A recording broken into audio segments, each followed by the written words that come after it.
오늘 주어진 말씀을 통하여서 고린도 교회라는 제목으로 하나님의 말씀을 나누도록 하겠습니다. 성도 여러분 반갑습니다. 네, 반갑습니다. 네, 격주로 이렇게 뵙는데요. 저는 사실 이 시간이 하나님의 말씀을 전하는 것이기 때문에 부담이 되기도 하지만 사실은 굉장히 기쁘고 즐겁습니다. 제가 기쁘고 즐거운 이유는 다른 것이 아니라 성도님들 때문입니다. 제가 사실은 되게 유쾌한 사람이 아니거든요. 웃기는 데는 재주가 없는 사람인데 사실 이렇게 별 이야기 안 했는데도 이렇게 성도님들이 웃어주셔가지고 제가 사실 설교할 때 되게 마음이 편하더라고요. 그리고 또 진리의 말씀을 선포할 때마다 이렇게 힘있게 아멘으로 화답해 주셔서 말씀을 전하는 제게 얼마나 힘이 되는지 모릅니다. 그래서 사실 교회 온 지 얼마 안 됐지만 이렇게 말씀 전하는 이 시간이 저에게 부담이 되기도 하지만 기쁨이기도 합니다. 성도 여러분, 저는 지난 주간 담임 목사님과 또 우리 신방대원 우리 권사님 집사님들과 함께 주어진 여러 신방 사역들을 감당했습니다. 저는 지난 11년간 다음 세대 사역만 해왔거든요. 그러니까 11년 동안 초등학생, 중학생, 이제 청년들만 이렇게 말씀을 전하고 그 친구들만 이렇게 신방을 했었거든요. 그래서 사실 학부모 신방 외에는 장년부를 신방한 적이 지금 사역을 하면서 한 번도 없었습니다. 그래서 사실 우리 교회에 와서 장년부 이렇게 신방을 하는 것은 저에게 완전히 새로운 세계, 완전히 신세계인 것이죠. 굉장히 낯섭니다. 제가 이러한 생소한 장년부 신방 사역을 감당하면서 지난 한 주 동안 느낀 것이 한 가지 있는데요. 그것은 무엇이냐면 지금까지 만나왔던 이제 중고등학생들 또 청년들의 삶보다 우리 장년부 어른들의 삶이 훨씬 더 복잡하고 치열하다는 것입니다. 이전에는 삶의 연륜이 어른들은 깊기에 경험이 부족한 청년들보다 삶의 고민과 또 마음의 상처가 가벼울 것이라고 생각했습니다. 오랜 시간 동안 많이 겪으셨으니까 이제는 그 정도 나이가 되면 되게 가볍게 잘 넘기지 않을까 이렇게 생각을 했던 것이죠. 그런데 신방을 다녀보니 부모라는 영원한 그늘이 있는 청년들에 비해 어른들의 삶에는 하나님 아니면 안 되는 절박한 상황들이 훨씬 더 많다는 것을 제가 알게 되었습니다. 질병의 문제나 자녀의 문제, 또 사업의 문제, 그 모든 것이 하나님이 아니면 해결될 수 없는 일들이더라고요. 이러한 성도님들의 모습이 저에게는 홍해 앞에서 간절히 하나님의 구원을 기다리는 모세와 이스라엘의 모습과 같이 보였습니다. 이런 생각이 제가 신방을 하면서 들면서 저는 자연스럽게 하나님께 하나님 지금 이러한 상황 가운데 하나님께서는 어떠한 뜻과 계획을 가지고 계신가요? 이 상황을 어떻게 하면 이길 수 있나요? 라고 기도하며 질문하게 되었습니다. 그 순간 이 어려움을 타개할 수 있는 좋은 방법을 하나님께서 저에게 알려주시면 참 좋을 텐데 그렇지는 않았습니다. 하나님이 명확한 응답을 저에게 주시지는 않았어요. 그러나 하나님께서 저를 비롯한 우리 교회 성도님들을 향한 하나님의 마음이 무엇인지 느낄 수 있는 작은 감동을 신방하는 도중에 주셨습니다. 제가 기도할 때 제 마음 가운데 찬양 한 곡이 떠올랐습니다. 이 찬양은 청년들이 좋아하는 찬양이거든요. 제목은 공감하시네라는 찬양인데 이 가사가 제 마음 가운데 이렇게 떠오르면서 우리를 향한 하나님의 마음이 이런 마음이 아닐까라는 생각이 들었습니다. 그래서 이 찬양을 잠깐 한 1분 정도 들어보려고 하거든요. 네, 성도님들 취향이 안 맞으실 수도 있어요. 그런데 가사가 되게 은혜로우니까 가사에 주목해서 우리 공감하시네라는 이 찬양 잠깐 우리 한번 들어보도록 하겠습니다. 혼자서만 세상을 사는 듯이 주가 멀어 보이기만 할 때 우리는 바라보아야 해. 우리에게 오셨던 그 주님을 주님이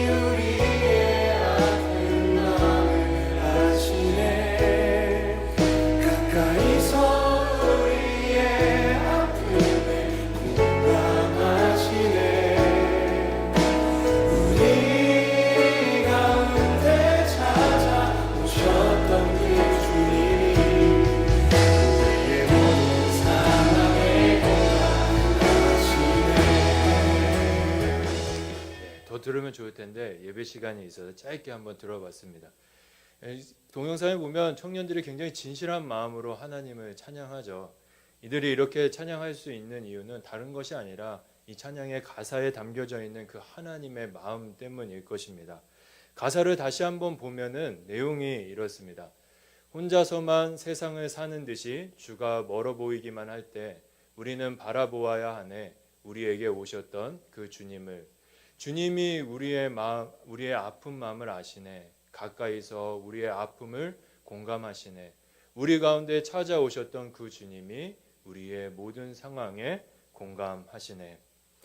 삶 속에서 우리의 힘으로 해결할 수 없는 우리가 이를 만나게 되면 자연스럽게 우리는 하나님이 너무 멀게만 느껴집니다.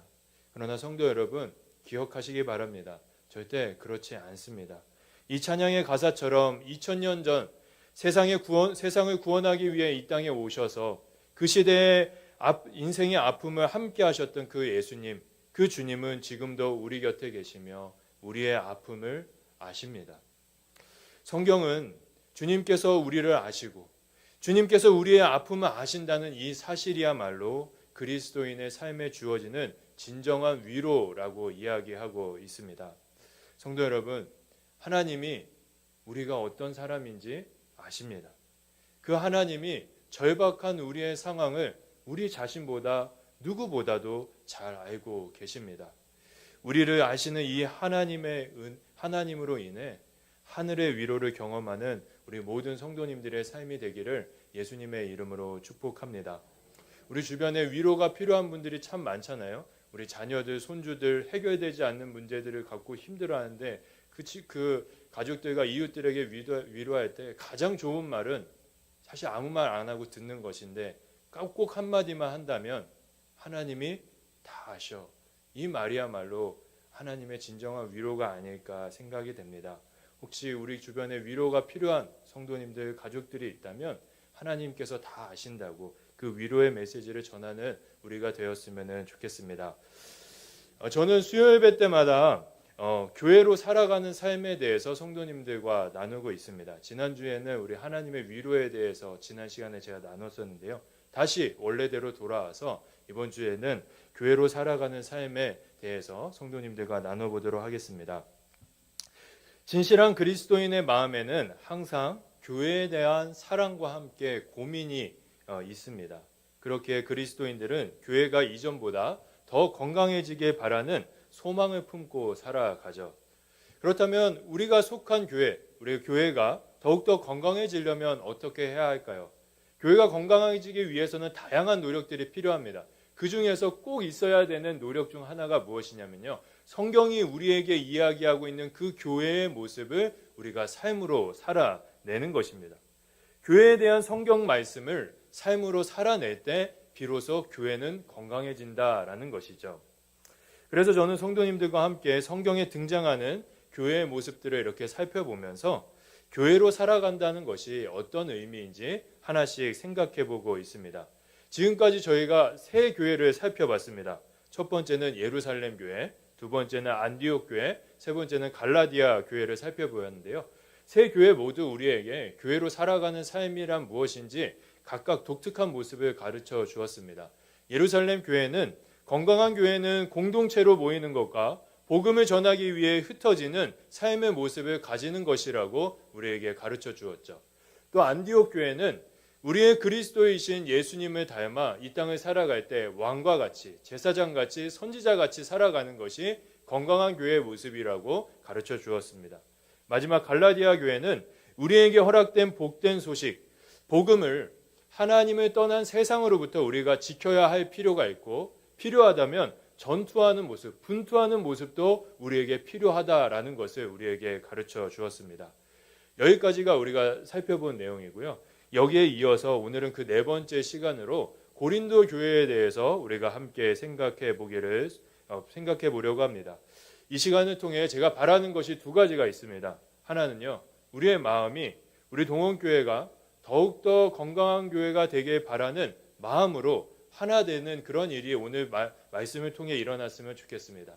다른 하나는요, 성경이 고린도전서를 통해서 우리에게 가르쳐주고 있는 건강한 교회의 모습, 바로 약할 때 강함 되시는 십자가의 능력으로 충만한 교회의 모습이 우리의 모습이 되기를, 그러한 일들이 오늘 밤에 일어나기를 예수님의 이름으로 축복합니다. 그런 의미에서 우리 스스로에게 또는 좌우에 계신 분들에게 이렇게 한번 선포했으면 좋겠습니다. 제가 정말 좋아하는 문장인데요. 예수님이 나의 힘이 되십니다. 우리 한번 선포해 볼까요? 나의 힘이 되십니다. 네. 저는 이것만 외치면 마음에 힘이 이렇게 생기더라고요. 예수님이 우리의 힘이 되시는 줄 믿습니다. 먼저 본론으로 들어가서 그럼 고린도 교회에 대해서 우리가 한번 살펴보도록 하겠습니다. 고린도 교회는 이 이름에서 우리가 알 수 있듯이 고린도 지역에 세워진 교회이죠. 1세기 당시 고린도 지역은 무역이 굉장히 활발했던 지역이라고 합니다. 그래서 많은 사람이 오고 갔고요. 이렇게 많은 사람이 오고 가다 보니 그 지역에는 학문과 문화가 자연스럽게 발달했습니다. 이렇게 학문과 문화가 발달하다 보니 재정적으로도 많은 부를 누린 도시가 고린도 지역이었던 것이죠. 이 고린도 지역에 사도 바울이 전도 여행 중에 방문하게 됩니다. 이 지역에 방문한 사도 바울은 회당에 들어가서 그곳에서 복음을 전하는데요. 이때 놀라운 일들이 일어나서 고린도 지역의 사람들이 회심하여 예수님께로 돌아오게 됩니다. 그러면서 고린도 지역에 교회가 세워지게 됩니다. 바울은 이 교회에서 약 1년 반 동안 이렇게 사역을 했는데요. 사역을 하다가 교회가 어느 정도 안정되자 바울은 계속해서 선교 여행을 이어갔습니다.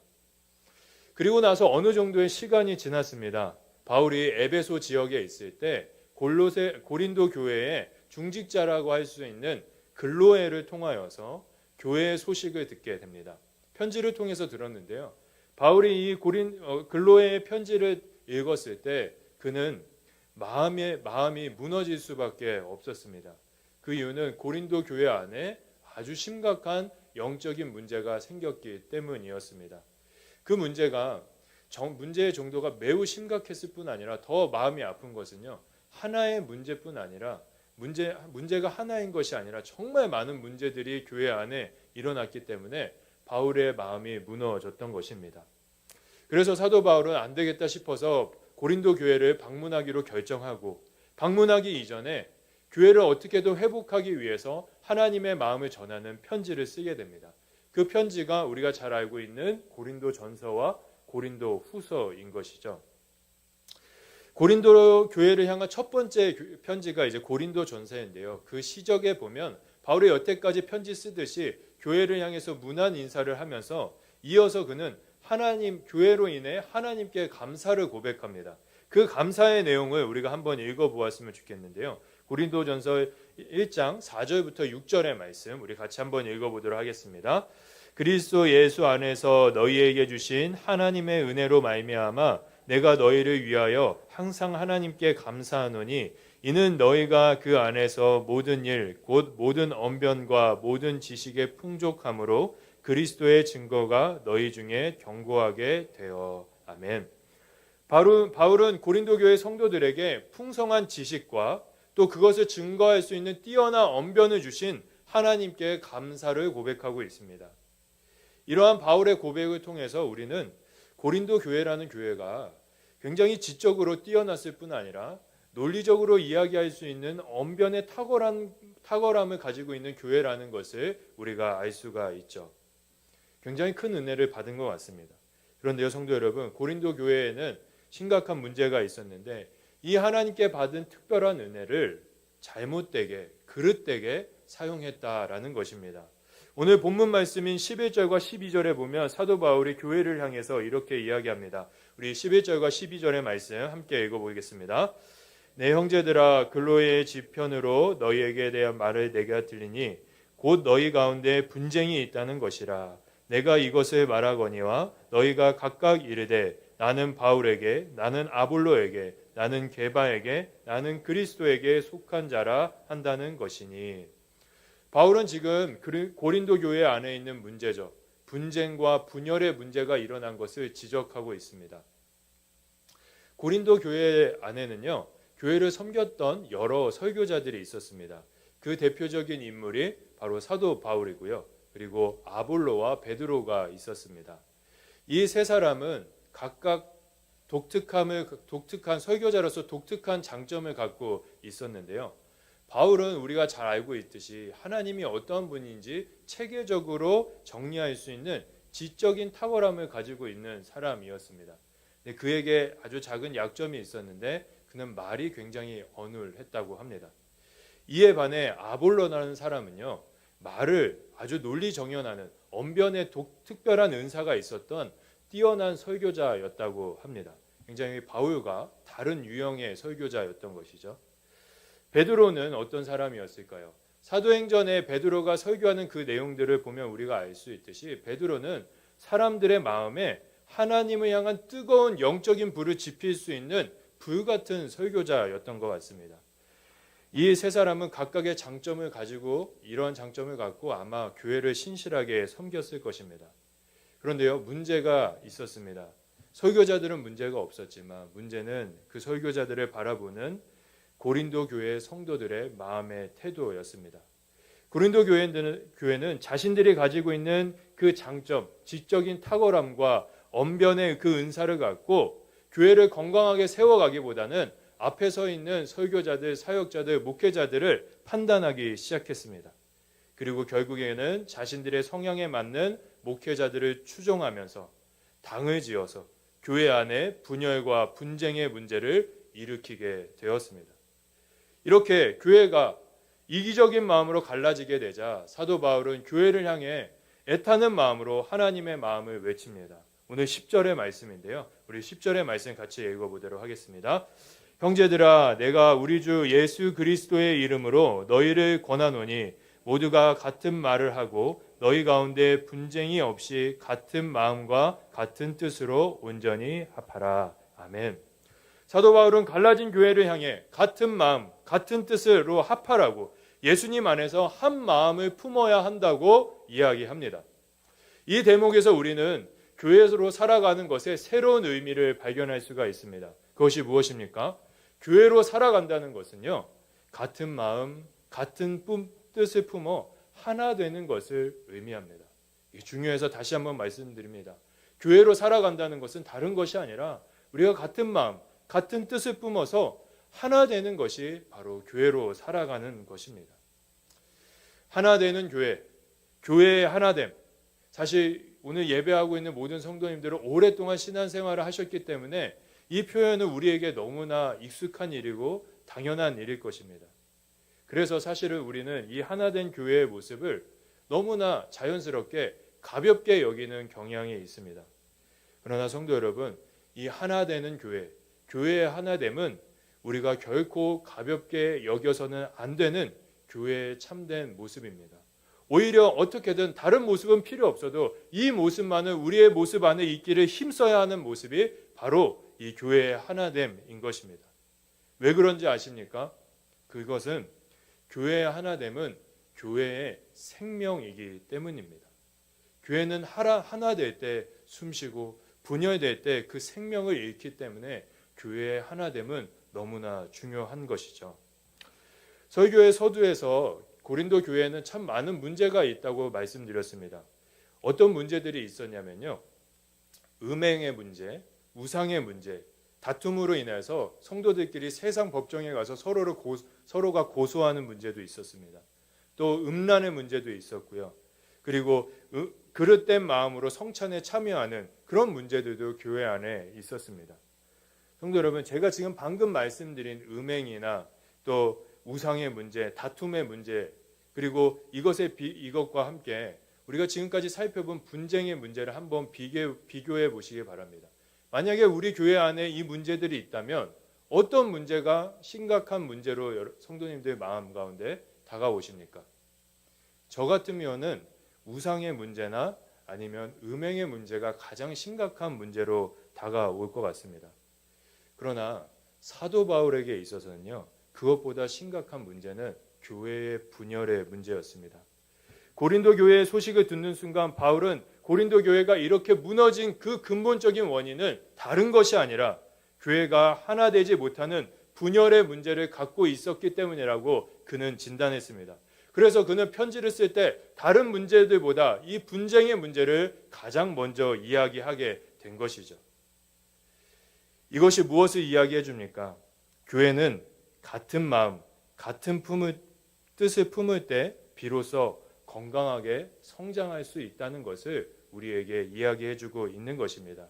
그렇기에 교회의 하나됨은 교회의 생명이라고 할 수가 있습니다. 이 교회의 하나됨이 교회의 생명이라는 것은 사실 사도 바울이 이야기한 것이 아니라 우리 구주 예수님께서 하신 말씀입니다. 요한복음에 보면요, 예수님께서 기도하시는 장면이 나오는데요, 십자가에 달리시려는 예수님께서는 가장 먼저 자신과 하나님과의 관계를 놓고 기도합니다. 그 다음에는 제자들을 위해서 기도하고요, 그 다음에는 교회를 위해서 기도하는데, 교회를 위해서 기도할 때 예수님께서 가장 먼저 기도하신 것이 교회의 하나됨이었습니다. 그 말씀을 우리 같이 한번 읽어보도록 하겠습니다. 요한복음 17장 21절 말씀 함께 읽겠습니다. 아버지여, 아버지께서 내 안에 내가 아버지 안에 있는 것 같이 그들도 다 하나가 되어 우리 안에 있게 하사 세상으로 아버지께서 나를 보내신 것을 믿게 하옵소서. 십자가에 달리시기 전 예수님께서는 교회를 위해서 기도했습니다. 무엇을 위해 기도하셨습니까? 주님의 죽음과 부활로 인해 탄생하게 될 교회의 하나됨을 위해서 기도하셨습니다.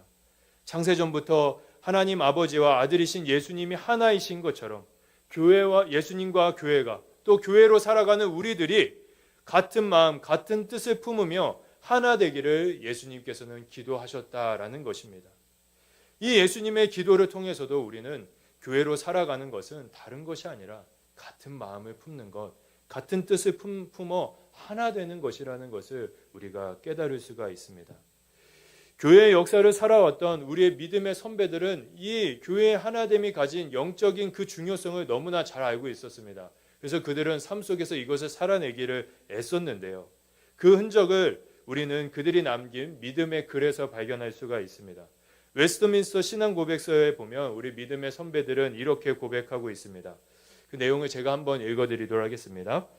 교회는 교회의 머리이신 그리스도 아래 과거와 현재와 미래에 하나로 모이는 모든 택함받은 사람으로 이루어져 있다. 믿음의 선배들은 교회란 머리이신 예수님 아래에서 하나로 모인 사람들이라고 이렇게 정의하고 있습니다. 이 믿음의 선배들의 고백을 통해서도 우리는 교회의 하나됨이야말로 교회의 건강한 표지라는 것을 우리가 알 수가 있죠. 성도 여러분, 우리 동원교회가 이전보다 더욱더 건강한 교회가 되길 원하십니까? 우리 교회가 예수님으로 충만하여 오직 주님만을 드러내는 그러한 교회가 되길 원하십니까?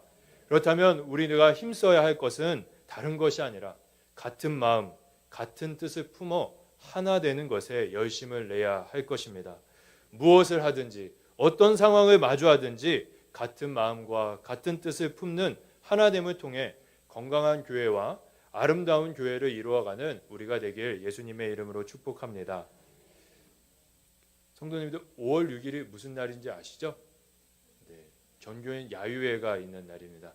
온 교회가 하나 되어서 성도의 교제를 나누는 날인데요, 하나 될 기회입니다. 어디 여행 계획 세우신 분들은 어쩔 수 없겠지만 되도록이면 우리가 성도의 교제를 나누는 이 시간에 하나됨으로 동참할 수 있었으면 좋겠습니다. 지금까지 살펴본 대로 교회의 하나됨은 교회에 있어서 매우 중요한 영적인 표지입니다. 그렇다면 교회는 하나 되어야 하는데 어떤 마음으로 하나 되어야 할까요? 꽃축제 가는 걸로 하나 되어야 할까요? 그것도 중요하지만 사실 교회가 하나 되어야 될 것은 더 다양한 의미를 갖고 있습니다.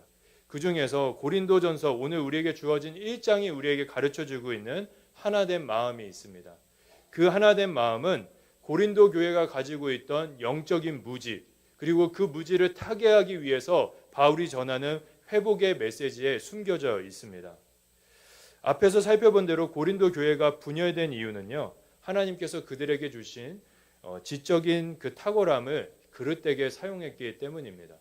그리고 교회가 이렇게 하나님께서 주신 은혜를 그릇되게 사용하게 된 이유는 그 1세기 당시 고린도 사회에 팽배했던 그 세상의 문화가 교회 안에 들어옴으로 인해서 고린도 교회는 잘못된 선택을 하게 된 것인데요. 1세기 당시 고린도 사회는요, 웅변의 기술이 뛰어난 사람을 매우 존경하는 분위기였다고 합니다. 말 잘하는 사람을 굉장히 좋아했다는 것이죠. 그런데 재미있는 것은 웅변가들이 전하는 그 내용의 진실과 거짓됨이 중요한 것이 아니라 그냥 말만 잘하면은 그 사람을 굉장히 좋아했다고 합니다. 이러한 세속적인 흐름이 교회 안에 들어오게 되었고, 교회는 이러한 세상의 관점으로 설교자들을 바라보기 시작했습니다. 그 결과 교회가 설교자의 내면에 있는 하나님의 말씀보다는 설교자가 말을 잘하는지 잘 못하는지에 집중하게 된 것이죠. 그리고 그 결과 말을 조금이라도 잘 못하면 이 사람은 능력 없는 사람이라고 판단하고 그를 철저히 무시했다고 합니다. 이렇게 교회에 무시를 당한 사람이 누구인지 아십니까? 아이러니하게도 고린도 교회를 개척했던 사도 바울이었습니다. 고린도 교회 성도들은 잘 몰랐던 것 같아요. 무엇을 몰랐냐면 설교란 뛰어난 언변으로 감당하는 사람의 일이 아니라 하나님의 전적인 은혜로 감당하는 하나님의 일이라는 그 영적인 사실을 그들은 전혀 몰랐던 것입니다. 설교에 대해서 완전히 영적으로 무지했던 것이죠. 고린도 교회들이 영적으로 무지했던 또 다른 것이 하나가 있습니다. 그것은 무엇이냐면 그들이 믿는 하나님이 우리의 삶 가운데 어떻게 역사하시는지 그들은 하나님의 방법을 전혀 모르고 있었습니다. 세상의 흐름에 따르면 강함과 뛰어남은 세상의 능력이 나타나는 통념입니다. 세상 사람들은 다 생각하죠. 강하고 뛰어난 사람을 통하여서 능력이 나타난다고. 그러나 하나님께서는 이러한 세상의 방법과 같은 방법으로 일하지 않으십니다. 하나님은 오히려 세상의 흐름을 역행하여 일하시죠. 하나님께서는 이 세상이 생각하기에 약한 것에 주목하시고 그 약함 가운데 당신의 강함을 드러냄을 통하여서 하나님께서는 역사하십니다. 그런데 고린도 교회 성도들은 이러한 것을 전혀 모르고 있었던 것이죠. 이러한 약함 가운데 강함으로 일하시는 이 하나님의 역사가 가장 극명하게 드러난 곳이 예수님의 십자가입니다. 세상이 미련하고 부정하다고 생각하는 그 십자가에서 세상을 구원하시는 하나님의 놀라운 지혜와 사망을 이기시는 하나님의 강함이 드러났습니다. 이러한 세상의 흐름을 역행하는 이 하나님의 일하심은 예수님의 삶을 넘어서 바울의 삶에도 동일하게 드러났습니다. 말이 어눌한 바울의 약함은 세상의 관점에는 무능함일지라도 믿음의 관점에서는 하나님의 놀라운 지혜가 나타내는 바울의 능력이었습니다. 바울은 자신의 약함을 통하여서 하나님의 강함을 경험하였죠. 그래서 그는 고린도전서 1장 18절에 이렇게 고백합니다. 우리 이 말씀 같이 한번 읽어보도록 하겠습니다. 함께 읽겠습니다. 십자가의 도는 멸망하는 자들에게는 미련한 것이나 구원받은 하나님의 능력이라. 아멘. 나의 약함이 하나님께서 일하시는 강함이라는 이 십자가의 도가 세상의 흐름에 휩쓸려 사는 멸망하는 자들에게는 미련한 것으로 보일지 모르지만 교회로 살아가는 우리에게는 하나님의 능력이라고 사도 바울은 지금 고백하고 있습니다. 그런데요, 성도 여러분, 이 사도 바울의 고백은요, 단순히 사도 바울의 인생의 간증에서 끝나지가 않습니다. 이 사도 바울의 고백, 이 고백은 분쟁으로 갈라진 교회의 마음을 하나 되게 하기 위한 회복의 메시지이기도 합니다. 지금 사도 바울은 하나님의 일하시는 독특한 방법을 교회의 선포함을 통하여서 세속적인 생각으로 인해 갈라진 교회의 마음을 약함 가운데 강함으로 역사하시는 하나님 한 분을 의지하는 그 하나된 그 마음으로 하나 되게 하기 위하여서 바울은 이 진리를 선포하고 있는 것이죠. 사랑하는 성도 여러분, 고린도전서 1장이 우리에게 도전하고 있는 교회의 하나된 마음이 바로 이곳에 있습니다. 힘의 논리로 흘러가는 세상은 우리의 약함은 실패요, 무능함이라고 이야기합니다. 그러나 하나님의 은혜로 살아가는 교회인 우리는 이 세상의 말에 동의할 수가 없습니다. 왜 동의할 수가 없습니까? 우리 하나님은 나의 약함을 통해 일하시는 분이시기 때문입니다. 우리 하나님은 나의 약함은 하나님의 강함을 드러내는 은혜의 통로이기 때문에 우리는 이 세상의 말에 동의할 수가 없는 것이죠. 이러한 하나님의 일하심을 아는 이들은 하나같이 고백합니다. 내가 약할 그때가 오히려 하나님이 일하실 강함의 때다. 내가 약할 그때가 하나님이 강하실 때요, 예수님 한 분만이 내 삶의 힘이요 능력이시다라고 고백합니다. 우리 교회가 이러한 고백으로, 이러한 마음으로 하나 되는 아름다운 공동체가 되기를 간절히 소원합니다. 그리하여 누구나 자신의 약함을 감춤 없이 고백할 수 있고, 서로의 약함을 비웃거나 헐뜯는 것이 아니라 서로의 약함 속에서 임하실 하나님의 강함을 기대하는 그 아름다운 공동체가 우리 동원교회가 되기를 간절히 소망합니다. 더 나아가 약할 때 강함 되시는 그 하나님의 능력을 힘입어 세상 가운데 담대하게 나아가는 우리 모든 성도님들의 삶이 되기를 예수님의 이름으로 축복합니다. 이렇게 십자가의 도는 멸망하는 자들에게 미련한 것이나 구원받은 우리에게는 하나님의 능력이라는 이 믿음의 고백으로, 이 마음으로 우리가 하나 될 때 아마 우리의 입술에는 이러한 고백이 이어질 것입니다. 찬양의 가사인데요. 슬픈 마음 있는 자, 몸과 영혼 병든 자, 누구든지 부르시오. 예수 이름 부르시오. 그 이름을 믿는 자, 그 이름을 부르는 자, 그가 어떤 사람이든 그는 구원 얻으리. 은과 금 내게 없으나 나 가진 건 너에게 주니 능력의 이름 예수라. 그 이름을 붙드시오. 그 이름을 믿는 자, 그 이름을 부르는 자, 그가 어떤 사람이든 그는 주의 영광 보리라. 예수, 예수, 능력의 이름 예수, 나 외쳐 부르네. 예수, 예수, 구원의 이름 예수, 나 외쳐 부르네. 예수 그리스도. 성도 여러분, 우리가 약할 때 강함 되시는 예수님만이 우리의 구원이요, 우리의 삶의 능력인 줄 믿습니다. 이 믿음과 이 마음으로 하나 되는 우리가 되길 소망합니다. 그리고 이 하나됨을 통하여서 약한 자들의 그 강함이 되어주는 참 좋으시는 예수님을 세상 가운데 밝히 보여줄 수 있는 우리 동원교회가 되기를 예수님의 이름으로 축복합니다.